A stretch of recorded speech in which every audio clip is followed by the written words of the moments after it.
क्रोध वो भावना है जो हमारे सारे जीवन को घेर कर रहता है। क्रोध को ना उम्र की मर्यादा है, ना ही ज्ञान की।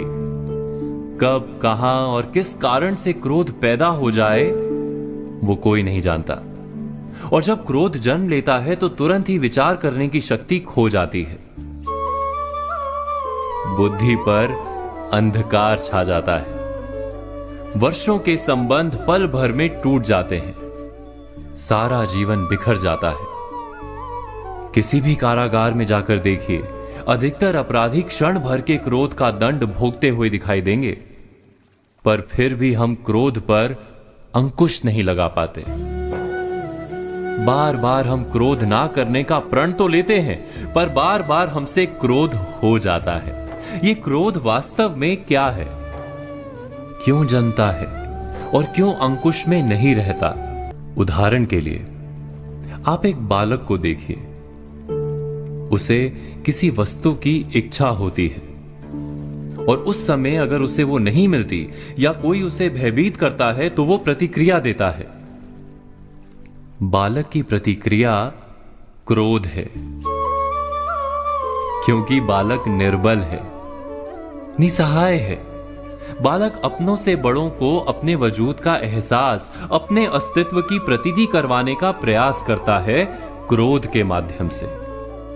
बड़े होने पर भी हम क्या ऐसा ही नहीं करते? क्या क्रोध हमारे भीतर बैठे बालक का प्रतिभाव नहीं? अर्थात क्या क्रोध वास्तव में केवल बालक जैसे व्यवहार का नाम नहीं? जब अहंकार को घाव होता है, जब भय लगता है, जब कोई वस्तु हमें प्राप्त नहीं होती, तब हमें क्रोध आता है, ठीक किसी बालक की भांति। हम जानते हैं कि आईने के सामने खड़े होकर मुंह बनाने का खेल बालकों को शोभा देता है, बड़ों को शोभा नहीं देता। फिर भी हम बालक की भांति क्रोध करना बंद नहीं करते। हम अनुभव से जानते हैं, दूसरों को देखकर बता सकते हैं कि क्रोध से कभी कुछ प्राप्त नहीं होता। सम्मान हो, संपत्ति हो, प्रेम हो या सुरक्षा हो, क्रोध से नहीं मिलता।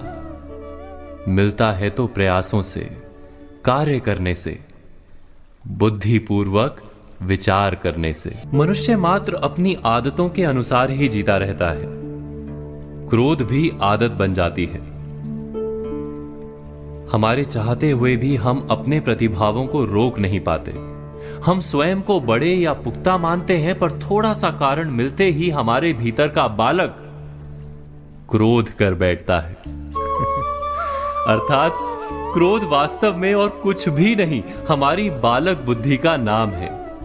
जैसे ही हम इतना स्मरण में रखें कि हम बालक नहीं, बालक जैसा व्यवहार हमें शोभा नहीं देता, वैसे ही क्रोध स्वयं ही बंद हो जाता है। क्या ये सत्य नहीं? इस पर विचार मनन अवश्य कीजिएगा।